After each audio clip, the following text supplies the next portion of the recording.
그러니까 교회는 그의 몸이니 만물하면서 충만케 하시는 이의 충만함이니라 그러고, 그 다음에 2장 1절부터는 그 교회가 뭔지, 그러니까 충만케 하시는 이의 충만함이 뭔지에 대해서 지금 이야기를 하시는 거기 때문에 결국은 교회가 뭔지 분명하게 이렇게 알려주고 계시는 말씀들인 거죠.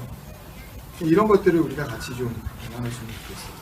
이 충만함이라고 할 때 이 플레로마라는 단어는 내 귀퉁이가 이렇게 딱 들어맞는 정사각형으로 정확하게 맞아 떨어지는 내 각이 정확하게 그러니까 렉탱글이 아니라 스퀘어가 되는 거죠. 네 변의 길이가 똑같은 이렇게 완전하게 떨어진 걸 플레로마라 그래요. 충만하다 이렇게 표현을 해요. 그거를 하나님의 약속이 완성됐다라고 그렇게 표현을 하는 그 말씀이 이 충만함이라는 뜻이에요. 그러니까 뭐 은혜가 충만하다 뭐 이런 뜻은 그냥 기분이 막 너무 좋아가지고 뭐 이렇게 간이고 쓸개고 뭐 돈이고 시간이고 다 뭐 이렇게 주고 싶은 뭐 그런 정도의 어떤 기분을 이야기하는 것이 아니라 이건 반드시 진리와 상관이 있는 거죠.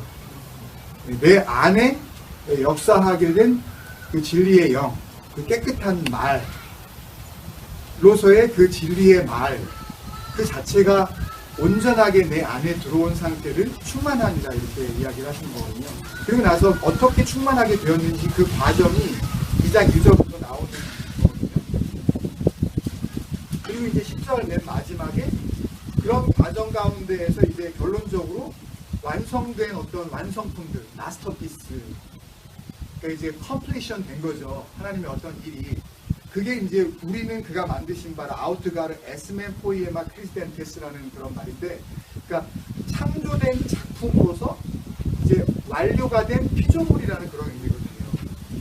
그러니까 하나님이 만드셨고 완성이 된 거예요. 근데 교회를 다니면서도 자꾸 뭐 구원받은 죄인이다 뭐 그래서 우리는 계속 회개를 해야 된다. 그리고 뭐 철야기도 가셔가지고 뭐 지난주에도 알게 모르게 지은 죄가 뭐 이렇게 있는 거 하나님 다 용서해 주시고 싸잡아가지고 한꺼번에 그냥 이렇게 퉁치고 나오려고 하는 그런 뭐 그걸 가지고 이제 기도를 했다고 그러고 회개했다고 이렇게 하시고 자꾸 그러는데, 그러니까 개념을 제대로 설명해 주지 않으니까 회개가 뭔지, 기도가 뭔지, 그 다음에 구원이 완성되고 그 구원의 나라로 가는 건지 아니면 여기서는 어설픈데 죽은 다음에 그게 확인되는 건지 뭐 이런 것들에 대해서는 누구도 대답을 해줄 수가 없게 되는 그런 상황이 교회 안에 지금 벌어지고 있는 거죠. 근데 성경은 지금 분명히 그 교회는 하나님께서 이제 만드신 바라라고 우리에게 이렇게 이야기, 창조된 완료된 어떤 작품이다. 그러니까 진리 안에서 은혜 받은 사람들은 자기 스스로가 완성품이라는 것, 구원의 완성된 그 작품이라는 것을 알 수밖에 없어요. 그러면 당연히 그 교회를 나가지 않게 되죠. 그건 교회가 아니니까. 근데도 그 교회를 나가서 뭘 해보겠다고 하는 거는, 그거는 그분이 받은 은혜가 진짜 제대로 받은 은혜인지 살리심을 받은 은혜인지 말씀을 통해서 사실 좀 점검해 볼 필요가 있는 거죠. 왜냐하면 그것을 오해하고 착각을 해버리면 자기는 은혜 받았다고 생각하고 구원을 받았지만 그래도 나는 하나님 앞에 늘 겸손하게 회개해야 된다고 이렇게 겸손을 떨고 있습니다. 그런 부분들에 대한 그 말씀들이 이렇게 쭉 나오는 거예요. 그리고 그것을 다시 설명하는 게 10절 뒤에 그리스도 예수 안에서 선한 일을 위하여 지으심을 받은 자니, 그 에르곤, 그 아가토스라는 이 단어는 그러니까 착한 일이거든요. 에르고는 에포트예요. 영어로 하면. 예. 아가토스는 뭐 그 최고의 것이거든요. 가장 아름다운 것, 그런 의미거든요. 그러니까 선한 일이라는 거를 그냥 문자적으로 이렇게 그 이해를 하면, 이것 봐, 교회 다니는 사람 착하게 살아야 되잖아. 뭐 이런 쪽으로 이제 갈 수밖에 없는 거죠. 그러니까 당연히 그러니까 선하지 않은 것에 대한 기준이 뭐 목사가 이야기하는, 아니면은 그 국가가 세우는 어떤 그 법률이 그 정해놓은 어떤 기준에 의해서 이게 선하냐 선하지 않느냐라는 쪽으로 이제 가게 되는 거고, 그러니까 그 진리를 제대로 받아들이지 못한 분들이 이런 질문을 하는 거죠. 뭐 동성애 하면은 뭐 구원 받아요? 뭐 지옥 가요? 뭐 이런 질문을 하는 거예요. 그러니까 근데 이 진리의 본질을 알게 되면 그런 질문을 할 필요가 없어요. 이제 그런 말씀들이 이렇게 우리에게 주어지고 있는 거예요. 이 포이에마라는 에베소서 말씀을 들으셨으면 아시겠지만 만드신 바라라고 하는 이 포이에오라는 단어는 여러분들이 잘 아시다시피 주님께서 마태복음 7장에서 어떤 말씀을 주셨냐면 누구든지 주여 주여 하는 자마다 다 천국에 들어갈 것이 아니요 뭐라 그랬죠? 아버지의 뜻대로 행하는 자라야 들어가리라 할 때 그 행하는 자가 do something, do like this 그게 아니라 이 포이에오거든요. 그러니까 하나님이 만드신 바가 된 그 자체를 행한 바라고 이렇게 해석을 해버리니까 여기 봐 하나님의 뜻대로 행하라고 그러잖아 라고 하고 또 이제 고집을 부린단 말이에요. 교회에서요. 이렇게 적혀 있으니까 그렇게 실제로 참 얘기가 안 되는 거죠. 그러니까 문자를 붙잡은 사람하고는 얘기해봤자 뭐 남는 거는 그냥 이렇게 싸움밖에 없고 그냥 나만 지쳐요. 사실하고 그러니까 어차피 안 되기 때문에 이거는 때가 돼야 돼요. 정말 어떤 하나님께서 주셔야 되는 어떤 기회가 있기 때문에. 그래서 이렇게 하나님께서 완전하게 만드신 이 포이에오 그가 만드신 바라가 주의 뜻대로 행하게 되어진 그걸 말하는 거고 하나님께서 만드신 그 완전한 그 작품을 요한계시록에 가면 거룩한 성, 새 예루살렘이라고 하는 그런 표현으로 우리에게 주어지고 있는 거고 요한사도가 그것을 새 하늘과 새 땅이라 그러는 거예요. 새 하늘이 된 거고 그걸 또 하나님께서 보시는 거룩한 땅이다. 하나님께서 거기에 거하시기 때문에 그러니까 이걸 또 요한계시록도 뭐 1992년이었던가요? 뭐 10월 28일인가 그래가지고 난리 났었잖아요. 다미선들이 뭐 이래가지고 옷 갈아입고 펄쩍펄쩍 뛰고 오시고 있는 중입니다. 뭐 12시에 오십니다. 뭐 지나고 나면 또 조금 늦어진답니다. 뭐 이러고 뭐 그러면 그걸 믿잖아요. 그걸 정말 진짜 희한해요. 그런 건 믿고 하여튼 뭐 그래요.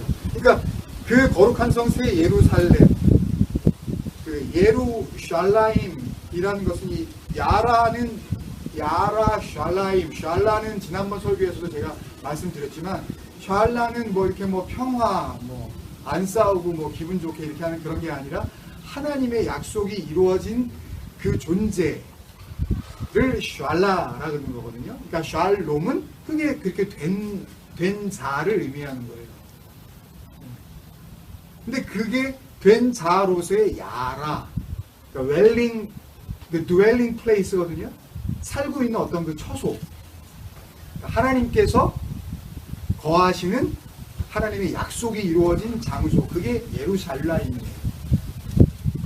근데 그 예루살렘을 회복시키셔서 새 예루살렘으로 성도들을 이야기하는 거예요. 전부 이게 그렇게 연결이 되어져 있어요. 그러니까 종말론을 이야기하는 계시록이 아니라 복음을 이야기하고 있다는 것을 우리가 이제 여기에 이제 맨 마지막에 에베소서 2장 10절에 이 일은 하나님이 전에 예비하사 우리로 그 가운데서 행하게 하려 하심이니라 라고 할 때 그 행하게 하려 하심이라는 이 단어는 조금 전에 우리가 얘기한 그 포이에오라는 아버지의 뜻대로 행하는 자라야 할지니 라고 할 때 그 행하는 그 포이에오는 또 다른 단어예요. 페리파테오라는 단어인데 이 페리파테오는 에베소서 5장 8절에 가면 너희가 전에는 어둠이더니 이제는 주 안에서 빛이라 그랬습니다. 이게 완전히 그냥 이렇게 딱 명제가 딱 떨어진 거죠. 전에 어둠이었던 자가 이제 하나님의 구원이 완성된 자로서 하나님이 거하시는 새 예루살렘 그 약속이 이루어진 그 집이 되어지면 그러면 주 안에서는 그 성도가 빛이 된 겁니다. 이제 그걸 왜 빛이라 그러시는 거예요? 닌데 포스 엔퀴리오 주 안에서는 그게 빛이다 그렇게 되고 있고 빛의 자녀들처럼 행하라고 할 때 이게 페리파테오예요. 그러니까 결국은 어떻게 하실 거예요? 빛의 자녀처럼 행하라? 뭐 이렇게 얼굴 마사지를 잘 받으셔가지고 이렇게 광채가 나는 그런 얼굴로 다니실 거예요? 뭐 아니면 여기다가 이렇게 많이 이렇게 뭐 그 파운데이션 하셔가지고 뭐 누구보다도 허연 얼굴 이렇게 다니시고 어떻게 할 거예요? 이거 빛의 자매처럼 행하라. 이거 어떻게 할 거예요? 이거 행하라는데 이거. 그러니까요, 복음을 모르면 성경은 읽을 수조차 없는 거예요, 진짜. 그러니까 제가 일부러 어렵게 하려고 그러는 게 아니라 성경을 이렇게 써놨기 때문에 이렇게 써놓은 걸 빛의 자매처럼 행하라고 그랬는데 이걸 어떻게 해야 되느냐고 고민을 하게 해줘야 될 거 아니에요, 말씀을 전하는 자가. 이게 페리파테오라고요. 하나님께서 이미 예비하셔서 우리도 그 가운데서 행하게 하려 하심이라. 빛이 되게 하시는 거. 이것을 조금 더 설명한 게 요한일서 1장 7절에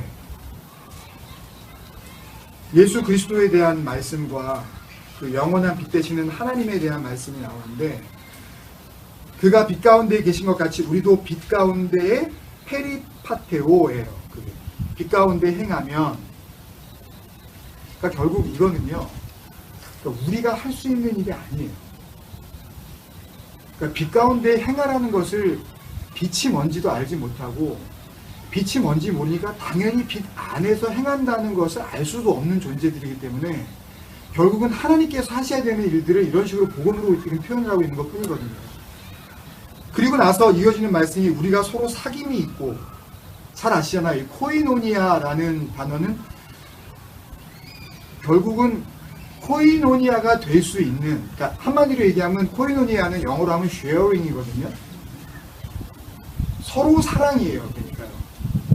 어제도 드린 말씀 가운데 그런 이야기를 했지만 주님께서 내가 너희를 사랑한 것 같이 너희도 사랑하라. 그리하면 너희가 참 제자가 되고 다른 일이 너희를 볼 때에 주의 사랑 안에 거하게 되리라. 이런 말씀을 하신 그런 말씀에 이제 근거가 되는 말씀들이거든요. 우리가 서로 사귐이 있고, 코이노니아라는 이 쉐어링이라는 것은 결국 당연히 우리 안에 있는 하나님의 진리를, 이미 하나님께서 우리에게 주신 흘러주신 그 진리를, 그 은혜를 받은 자만이 줄 수 있는 그 사귐이 코이노니아예요. 그러니까 적어도 누군가는 그 진리 안에서 이미 은혜를 품고 있는 자가 되지 않은 상태에서는 일단 코이노니아가 벌어질 수 없는 거죠. 그러니까 폼 잡는 게 뭐 그리스도 예수 안에서 형제 자매 간의 사랑이라는 어떤 그런 허울 좋은 그런 어떤 그 교회에서 이야기하는 내용 없는 그런 게 아니라, 이렇게 무슨 같이 뭐 나눠주고 사먹고 뭐 이렇게 뭐 돈 내는 거 아까워하지 않고 그런 게 아니라, 돈하고 상관없는 거죠. 이건 시간과도 상관없는 거고, 이거는 내 안에 진리가 이미 하나님이 거하시는 성전으로서의 그 하나님의 말씀이 내 안에 있지 않은 상태에서는 가능하지 않은 그 사기. 그걸 뭐라 그러냐 하면 그 아들 예수 그리스도의 피라고 그러시는 거죠. 그 아들 예수 그리스도의 피가 우리를 모든 죄에서 깨끗게 하실 것이요 라고 했을 때에 그 깨끗하게 되어진 상태, 그것을 지금 창세기에서는 홍수를 가지고 이야기를 하고, 그 홍수를 다시 사도 베드로는 세례라고 이렇게 이야기를 하고 있잖아요. 그러니까 결국은 홍수를 통해서 그 아들 예수 그리스도의 피를 우리에게 알려주시고, 또 사도들은 그 홍수를 통하여 세례가 뭔지 그 의미를 갖게 되어졌고, 그것을 복음으로 표현을 하면서 우리에게 주고 있는 거예요. 역시 요한사도 마찬가지로 빛 가운데 행한다는 것이 아버지께서 주시는 은혜라는 것을 정확하게 우리에게 알려주고 있는 거예요. 아까 에베소 5장 8절에서 전에는 너희가 어둠이었지만 이제는 주 안에서 빛이라 그랬잖아요. 요한 1서 지금 1장 7절 그 앞에 보면, 1장 5절에 보면 우리가 그에게서 듣고 너희에게 전하는 소식은 이것이니 곧 하나님은 빛이시라, 지금 그렇게 이야기를 하잖아요. 근데 지금 에베소서 5장 8절에서 사도 바울은 그 복음을 전하면서 이제는 너희가 주 안에서 빛이라 그러시네요. 그러면 하나님도 빛이고, 그러면 나도 빛이란 이야기네요. 그러면 내가 그 아버지 안에서 아버지와 완전히 하나가 된, 또 완성된 구원으로서의 성도를 지금 이야기하고 있는 거잖아요. 근데 왜 그 구원이 완성되어진 성도들이 왜 구원에 대해서 불안해하고 다시 또 그 구원을 또 확인하기 위해서 여기저기 교회를 옮겨 다니면서 이 설교가 좋나 저 설교가 좋나 이렇게 설교 컬렉터가 돼가지고 자기가 마음에 드는 거 솔직히 골라 잡고 다니는 거 아닙니다. 그러니까 취사 선택할 수 있는 그런 복음이 아니라는 거죠. 이건 타협이 안 되는 거고, 주님이 주시는 것은 일방적일 수밖에 없는 그런 내용이거든요. 우리는 나눌 수 있지만 서로가.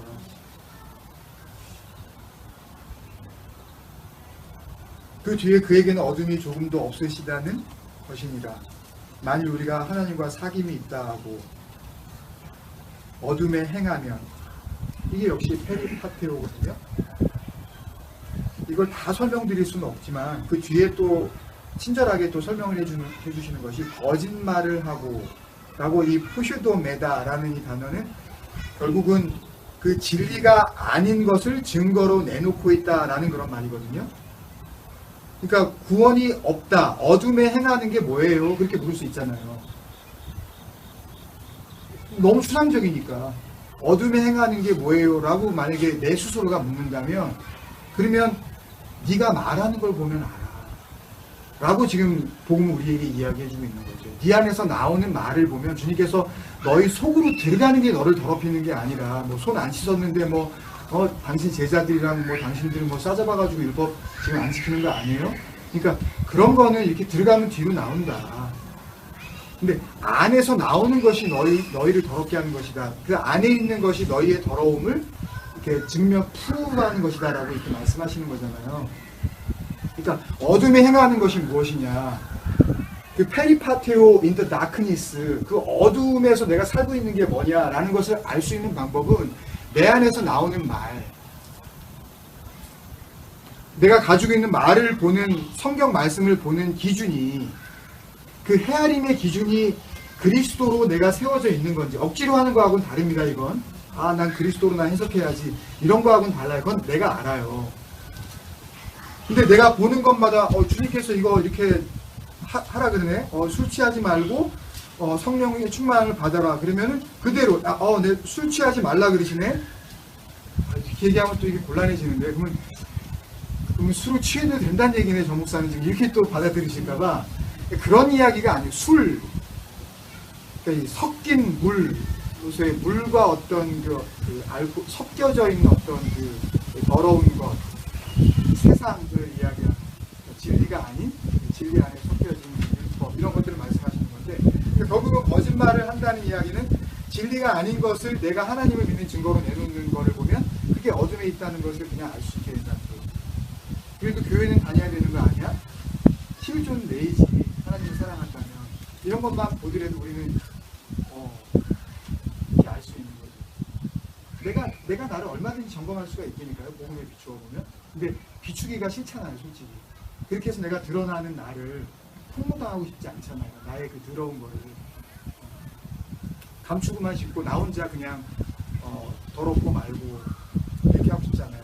진리를 행하지 아니함이거니와, 그것이 이제 진리를 행하지 아니함이거니와라고 요한사도 우리에게 확증하고 있는 거죠. 그러니까 사도 바울을 통해서 에베소서에서 주고 있는 그 하나님의 복음과 모세의 마음을 통해서 그 입술과 손으로 기록하게 하시는 이 하나님의 창세기의 말씀에 공통된 주제는 진정한 교회가 무엇인가 라고 우리에게 알려주고 있는 겁니다. 물론 성경 전체가 그걸 이야기하고 있어요. 교회가 무엇이냐, 그게 복음의 본질이거든요. 그러니까 오늘 우리가 지금 읽은 이 에베소서 본문과 또 마침 창세기 7장의 이 홍수의 이야기들의 이 내용들은 구원받은 하나님의 백성으로서의 교회에 대해서 집중적으로 조명해주고 있는 거예요. 그게 본질이니까, 복음의 본질이니까. 그 은혜와 진리만을 우리에게 지금 열어주시고 있는 거거든요. 그게 이제 성령이 교회에게 하는 소리인 거죠. 귀 있는 자는 듣게 되는 거고, 들리는 자는 결국 귀가 있는 거예요.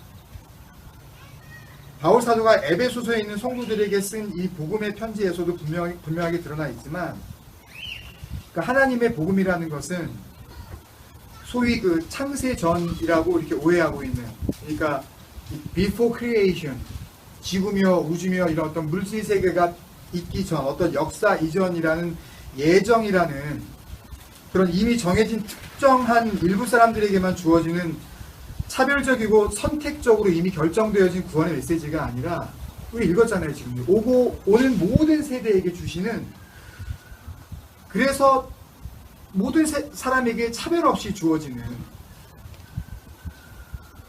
그런 공평한 은혜의 메시지라는 말씀이죠. 그래서 말씀은 계속해서 전해져야 되는 거고, 아직 어둠에 있다는 것을 우리가 확인하는 그 말씀 사역이 계속 이루어진다면, 어둠에 있는 자들이 다시 빛으로 이렇게 인도함을 받을 수 있는 기회가 계속 있게 된다는 이야기죠. 창세기 말씀도 같아요. 하나님의 구원의 복음을 듣고, 베드로후서 2장 5절에서 제가 말씀드렸잖아요. 하나님의 그 복음을 듣고 그 은혜를 만나고, 그러면 어떻게 됐죠? 하나님의 의를 전파하는 전파자가 되었잖아요. 그래서 그 고페르라는 그 용서의 나무로 상자를 만들고, 그래서 그 상자 용서 안으로 들어가는 거죠. 그러니까 의를 전달받은 하나님의 의가 뭔지 마음으로 이제 하나님의 의가 노아 안으로 들어가게 된 그 약속의 식구들과 함께 그렇게 들어갈 수 있었던 그 이유가 그거죠. 창세기 6장 8절에서 이미 확인됐고 계속 말씀하시지만, 그러나 노아는 여호와께 은혜를 입었더라. 그러나, 그러니까 다른 모든 사람들이 전부 다 은혜에 실패한 자, 네필림들이었지만, 그렇지만 실패자가 되지 않고 거기서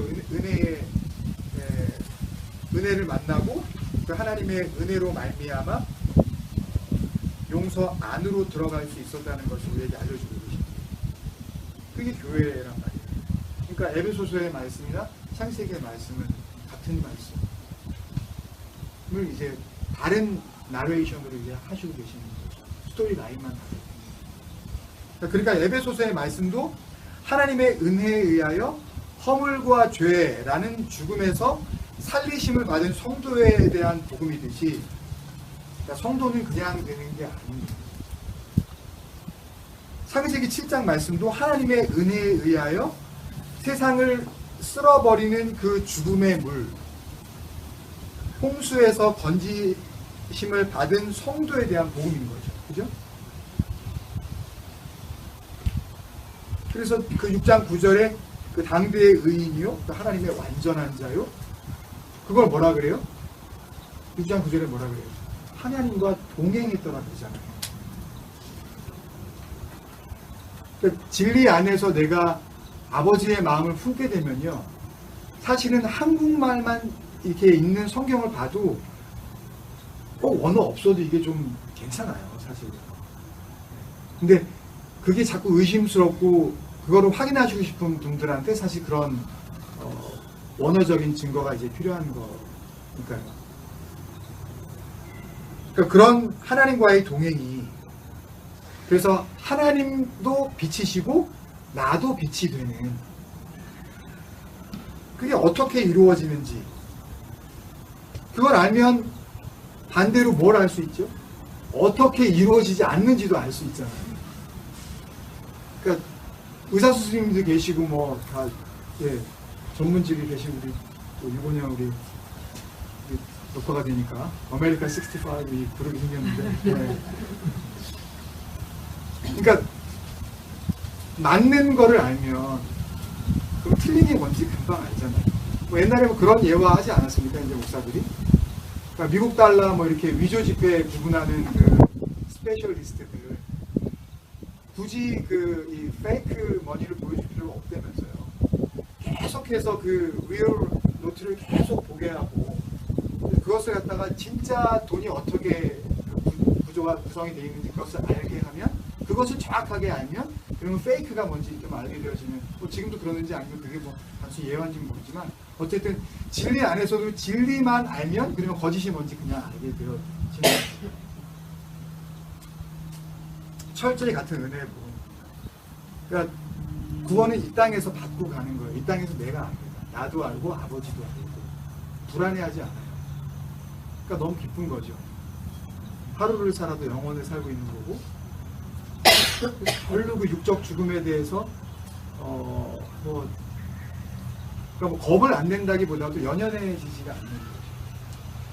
막살지한 이야기가 아니라 얼마나 이 생명이 소중한 건지, 이 보이는 것을 통해서 보이지 않는 것을 깨닫게 하신 하나님의 그 손길에 대해서 놀라면서, 다른 분들한테 정말 이 아름다운 모습을 여기 또 보여드리고 싶은 마음이지만, 그러니까 이런 것들을 보면서 그냥 좋다라는 것보다는 이 속에서 또 우리에게 알려주시려는 그 아버지의 마음, 그 구원의 약속, 이런 것들을 얼마든지 느낄 수가 있는 거죠.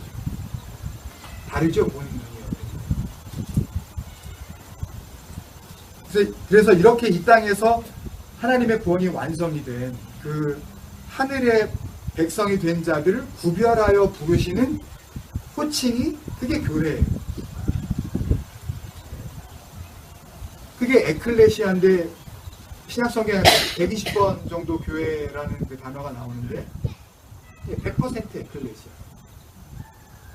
전에도 말씀드린 적이 있지만 그 마태복음 16장 18절을 시작으로 해서 주님께서 베드로에게 내가 내게 이르노니 너는 베드로라, 내가 이 반석 위에 교회를 세우리니 음부의 권세가 이기지 못하리다. 이거 뭐 다 설명드릴 수는 없지만, 그러니까 반석을 이제 그리스도로 이제 말씀하시려고 하는데, 이것을 그냥 베드로로 보고 그 페트라스, 그 반석, the rock, the fundamental이라는 아주 그 솔리드한 fundamental이라는 그런 의미에서 주시는 말씀인데, 그 베드로가 반석이래.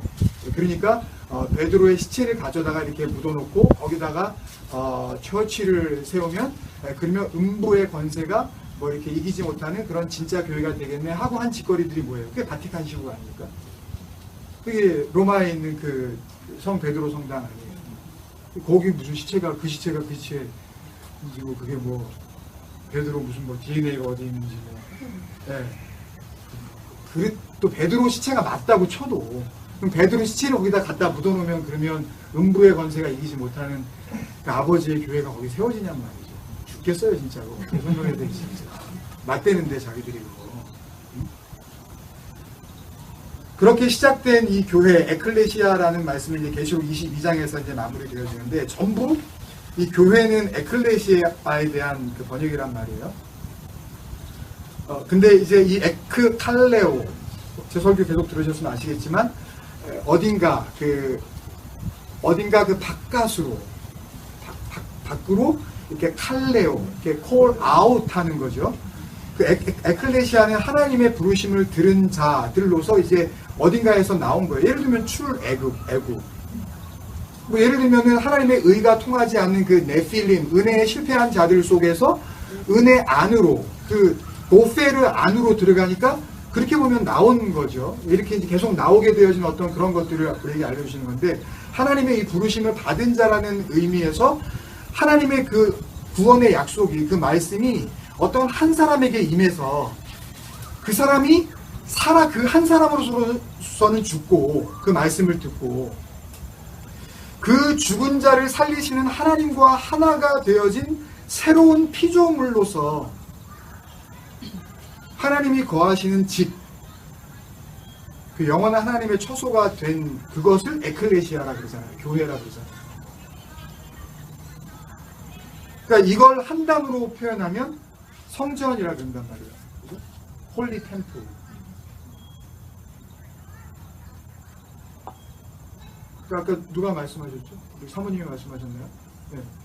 그러니까 그 46년 동안 지은 그 예루살렘에 있는 그 헤롯 성전을 헐고, 그 내가 3일 만에 짓겠다 그러니까 이거 40몇 년 걸렸는데 지가 목수였잖아요. 또 해피려면 카펜터라고 3일 만에 이게 그거 어떻게 가능해? 무슨 날링으로 질라 그러나? 뭐 이런 쪽으로 이해를 하게 되잖아요. 그 성전이란 말이죠. 주님께서 이야기하시는 내 몸이 성전이라는 걸 얘기해주고 싶은데 그거를 못 알아들으니까. 그러니까 교회는, 에클레시아는 그게 여러 사람이 모였던, 아니면 한 사람이 홀로 있던 간에 전혀 그거하고는 상관없이 이미 하나님의 성전이 된 그 구원의 약속이 이루어진, 그러니까 하나님의 말씀을 듣고 그 말씀이 그 한 사람에게 임하여 그 한 사람은 사람으로서는 죽고 그 죽은 사람을 다시 살리시는 그 하나님과 하나가 돼요. 그 살리신 그 아버지의 마음이 내 마음이 된 상태가 된 그걸 교회라 그런단 말입니다. 그걸 성전이라 그런단 말입니다. 그러면 된 거란 말이에요. 그걸 부르는 그 구원의 호칭이에요, 그게요. 그래서 다녀야 할 교회는 없는 거예요. There are no church to go to. 어디를 다니고, 어디를. 그러니까 역사가 이렇게 만들어 놓은 거예요. 가슴 아프게도. 근데 그게 이제 너무 깊은 역사 속에서 전통과 역사를 자랑하다 보니까 그게 정통이 되어져 버린 거죠. 근데 어떻게 역사와 그 대다수라는 논리가 어떻게 아버지의 마음을 대변할 수 있냔 말이에요. 그런 말씀을 지금 우리가 나누는 거죠.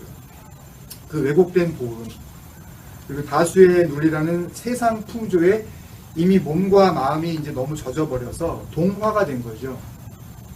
아버지와 하나가 되어져야 할 그 교회 안에 사람의 속임수와 간사한 유혹이 그 아버지의 마음을 대체했기 때문에 동화를 시켜서 그 세상과 하나가 되어진 거짓 교회들을 계속 대량 생산하다 보니까 그 거짓 교회가 교회 노릇을 하고 있는 것 뿐인 거예요.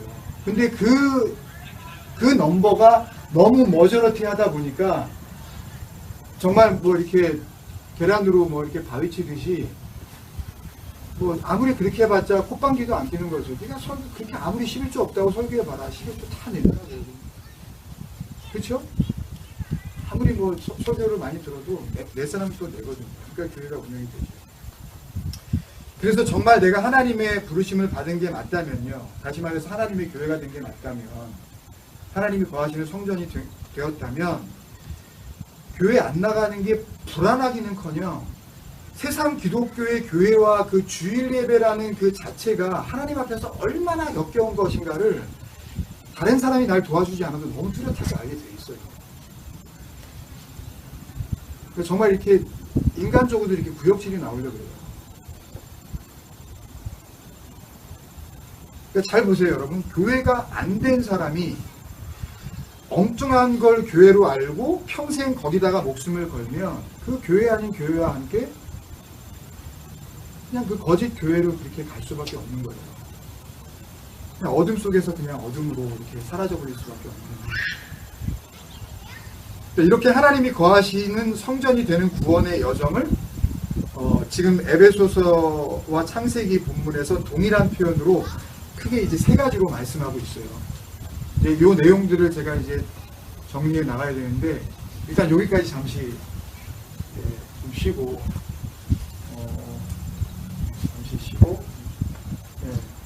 궁금하신 내용이 있으면 또 뭐 물 한 잔 드실 분들은 드시고 뭐 화장실 갔다 오신 분 갔다 오셔야 되는데